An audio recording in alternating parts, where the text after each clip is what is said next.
نغمہ خواں ہو جا۔ مالک کے حضور جب بندہ عزت سے سر جھکا دیتا ہے اللہ کی رحمتیں بندے پہ نازل ہوتی ہے۔ ایک روایت میں آتا ہے جب بندہ نماز کے لیے کھڑا ہوتا ہے، ابھی اس نے سجدے میں جانا ہوتا ہے، ابھی وہ قیام ہی کرتا ہے، اللہ فرماتا ہے میرے بندے کے گناہ جو ہیں اس کے بدن سے نکال کے ایک سمت کر دو، تاکہ میرا بندہ اس حالت کے اندر میرے حضور حاضر ہو کہ وہ گناہوں سے پاک اور صاف ہو۔ حضرت نبی رحمت صلی اللہ علیہ وآلہ وسلم فرماتے ہیں کہ پھر اس کے سارے گناہ اس کے بدن سے اتار کے ایک سمت رکھ دیے جاتے ہیں، اور بندہ مصلی پہ سبحان ربی العالی کے نغمے الاپتا ہے، رکوع کرتا ہے، سجدے کرتا ہے۔ جب سلام پھیر کے نماز ختم کر کے دعا کر کے جانے لگتا ہے تو فرشتے عرض کرتے ہیں مالک یہ جو گناہ اتار کے ایک سائیڈ پہ رکھے تھے یہ دوبارہ اس کو دے دیں؟ اللہ فرماتا ہے جس کی جھولی سے گناہ نکال لیے تھے دوبارہ اس کی جھولی میں نہیں ڈالیں۔ اللہ اکبر۔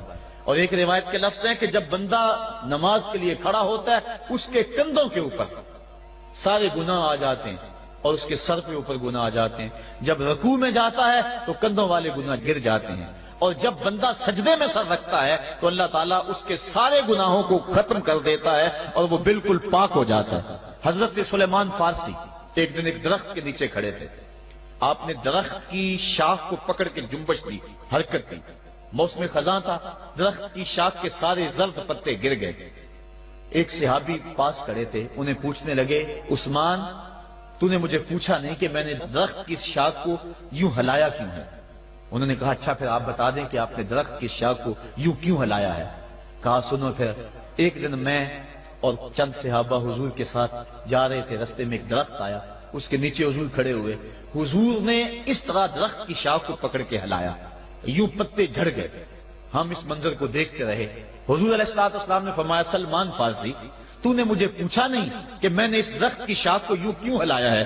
تو میں نے عرض کی حضور آپ بتا دیں کہ آپ نے کیوں ہلایا ہے؟ فرمایا سلمان جس طرح اس درخت کی شاخ کو ہلایا گیا اور سارے پتے جھڑ گئے، جب کوئی بندہ سجدے میں سر رکھتا ہے نماز پڑھتا ہے اس کے سارے گناہ دھل جاتے ہیں اور وہ پاک اور صاف ہو جاتا ہے۔ ایک دن فرمایا صحابہ اگر کوئی بندہ اس کے گھر کے سامنے سے نہر گزرتی ہو اور وہ دن میں 5 مرتبہ اس نہر کے اندر غسل کرے تو بتاؤ اس کے بدن کے اوپر کوئی میل کچیل رہ جائے گا؟ عرض کی نہیں۔ فرمایا اس طرح جو 5 نمازیں پڑھتا ہے اس کے بدن کے اوپر گناہوں کا میل نہیں رہتا۔ فرمایا الصلاۃ معراج المومنین، نماز مومنوں کا معراج ہے۔ عماد الدین الصلاۃ، نماز دین کا ستون ہے۔ حبب الی من دنیاکم ثلاث الطیب والنساء وجعلت قرۃ عینی فی الصلاۃ، مجھے تمہاری دنیا سے صرف 3 چیزیں پسند ہیں، خوشبو، منکوحہ بیویاں اور میری آنکھوں کی ٹھنڈک نماز میں رکھی ہے۔ اور حضور نے یہ بھی ارشاد فرمایا من ترک الصلاۃ متعمدا فقد کفر، جس نے جان بوجھ کے نماز چھوڑی گویا اس نے کفر ہی تو کیا، یعنی کافروں والا کام کیا۔ حضرت امام فخر الدین رازی نے تفسیر کبیر میں لکھا حافظوا علی الصلوات والصلاۃ الوسطی، اس آیت کریمہ کے تحت ایک عورت مدینے کی گلیوں میں چیخ رہی ہے اور کہنے لگی مجھے حضور کے در کا پتہ بتاؤ۔ حضور کی چوکھٹ کا پتہ بتلایا گیا، وہ حاضر ہوئی۔ آقا کریم صلی اللہ علیہ وسلم کی خدمت میں عرض کی حضور میرا خامد سفر پہ گیا ہوا تھا اور میں نے اس کی عدم موجودگی کے اندر زنا کر لیا، حمل ٹھہر گیا اور جو بچہ پیدا ہوا میں نے مارے شرم کے اس بچے کو سرکے کے مرتبان میں ڈال دیا اور پھر اسی سرکے سے میں لوگوں کو فروخت کرتی رہی ہوں۔ اب جب کہ میرا ضمیر جاگا ہے میں آپ کی خدمت میں حاضر ہوئی، مجھے بتایا جائے کہ میرے گناہ کا بھی کوئی کفارہ ہے۔ حضور نے ارشاد فرمایا جو تو نے زنا کیا ہے اس کی سزا رجم ہے کیونکہ تو شادی شدہ ہے، اور جو تو نے بچے کو قتل کیا ہے قتل کی سزا قتل ہے، اور جو تو نے سرکہ بیچا ہے فقد ارتکبت کبیرہ، تو نے کبیرہ گناہ کیا ہے، اس کی سزا تو قیامت کے دن پائے گی۔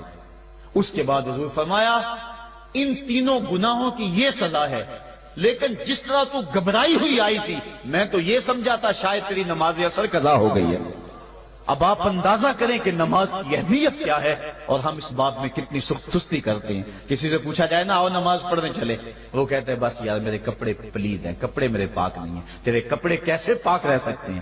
تو اللہ کے حضور جھکنا نہیں جانتا، تیرے کپڑے بھی پلید ہیں، تیرا دل بھی پلید ہے، تو اس کے حضور جھک کے تو دیکھ، قلب بھی ستھرا کر دے گا، تیری روح کو بھی پاکی دے دے گا، تیرے قلب کو بھی طہارت بخش دے گا.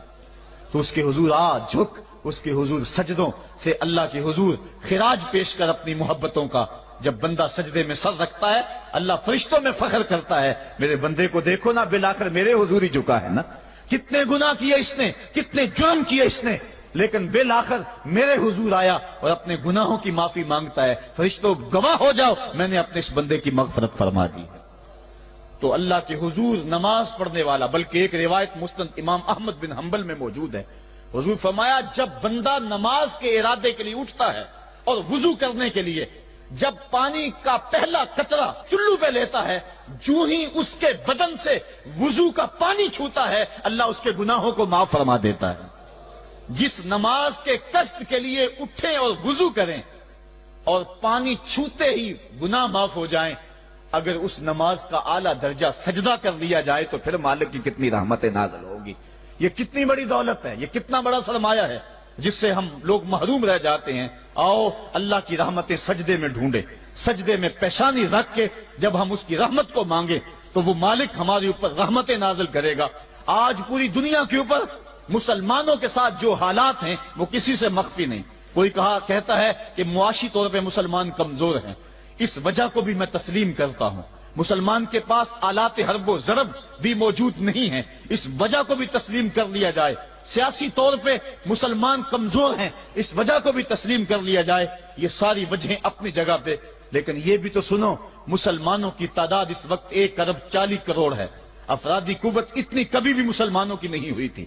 اس وقت مسلمانوں کے پاس ایٹمی طاقت موجود ہے، اتنی قوت عسکری کبھی بھی مسلمانوں کے پاس نہیں ہوئی تھی. 56 اسلامی ملک ہیں جن میں قیمتی معدنیات سے اور تیل کی دولت سے اور سونے کی قیمتی معدنیات سے یہ مسلمان مالا مال ہیں. کیا کچھ نہیں ہے جو مسلمانوں کے پاس نہ ہو، لیکن ایک دولت چھن گئی مسلمانوں کے پاس، وہ سجدے کی آبرو، وہ سجدے کی عزت، وہ پیشانی رکھ کے اس رب کو پکارنا جو سب سے اعلیٰ ہے، جو سب سے بالا ہے، جس نے موسیٰ کے فرعون کو نیل کی موجوں میں ڈبو دیا. کیا پوری امت مسلمہ 1,40,00,000,000 انسان سجدے میں سر رکھ کے سبحان ربی الاعلیٰ کے نغمے آلات کے اپنے رب سے گزارش کریں اور اپنی امت کا رونا روئیں؟ کشمیر میں لٹتی ہوئی جوانیاں اور پل قدس کے اندر بہتا ہوا خون، شبرغان سے لے کر کابل و قندھار تک اور موصل سے لے کر تقریب تک مسلمان کے اوپر جو ظلم و تشدد ہو رہے ہیں، اپنے رب کے حضور اس کا دکھڑا سنائیں اور اپنے مالک کو کہیں میرے مالک ہم لٹ گئے، ہم کٹ گئے، ہم پٹ گئے. اسلحے بھی موجود، افرادی قوت بھی موجود، سیاسی طاقتیں بھی موجود، لیکن اس کے باوجود مسلمان دبتا چلا جا رہا ہے. اسی کشتی کو ہے خوف تلاطم صدحیف منہ موڑ دیے تھے جس نے بڑھتے ہوئے طوفانوں کے، جو 300 ہو کر جرأت اور وہ طاقت اور وہ عظیمت کی داستانیں رقم کرتے ہیں کہ مالک تو بھی اس دن کو یوم فرقان کہہ کے پکارتا ہے. آج وہ امت بیچ منجدار کے اس امت کی کشتی ہچکولے کھا رہی ہے. ہماری فریاد، ہمارا استغاثہ تیرے سے ہے میرے مالک، ہمارا کھویا ہوا وقار بحال کر دے اور اس امت کو اس مرتبہ کمال تک پہنچا دے جس مرتبہ کمال تک یہ امت پہلے پہنچی تھی، اور ان کا کھویا ہوا وقار بحال کر دیا جائے. آج بھی ہم اگر سجدوں سے اپنے رب کو منا لیں اور وہ روٹھا ہوا رب آج بھی ہماری مدد کے لیے آ جائے تو پھر کوئی قوت، کوئی طاقت ہمیں نہیں لتاڑ سکتی. آئیے ہم سجدے سے اپنے مالک، اپنے خالق اور اپنے رازق کے حضور اپنی محبتوں اور اپنی الفتوں کا خراج پیش کریں. نماز ایک ایسی عبادت ہے جس کا حکم قرآن میں 750 مرتبہ کے قریب دیا گیا. اور ایک آخری بات عرض کر کے اپنے موضوع کو سمیٹنا چاہوں گا. میرے اور آپ کے آقا مولا حضور نبی رحمت صلی اللہ علیہ وسلم پر جب وقت آخر آیا تو آخری وصیتیں جو حضور نے اپنی زندگی میں کی وہ کیا تھی؟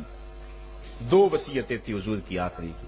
جب حضور ایام مرض میں تھے اور آخری وصیتیں، اس کے بعد حضور نے کوئی کلام نہیں کیا، وہ یہی تھا الصلاۃ الصلاۃ الصلاۃ الصلاۃ. لوگوں میں تمہیں نماز کی تاکید کرتا ہوں، میں نماز کی تاکید کرتا ہوں، اور دوسرا فرمایا جو تمہاری ملک میں تمہارے غلام اور تمہاری لونڈیاں ہیں ان کے ساتھ حسن سلوک کی تاکید کرتا ہوں۔ یہ آخری دو باتیں تھی جو حضور نے ارشاد کی، حقوق اللہ کے حوالے سے نماز اور حقوق العباد کے حوالے سے حضور نے کمزوروں کے حق ان تک پہنچانے کی تاکید امت کو دی، اور اس کے بعد پھر حضور انتقال کر گئے۔ آئیے ہم سجدوں سے اپنے رب کو راضی رکھیں۔ اللہ مجھے آپ کو توفیق عمل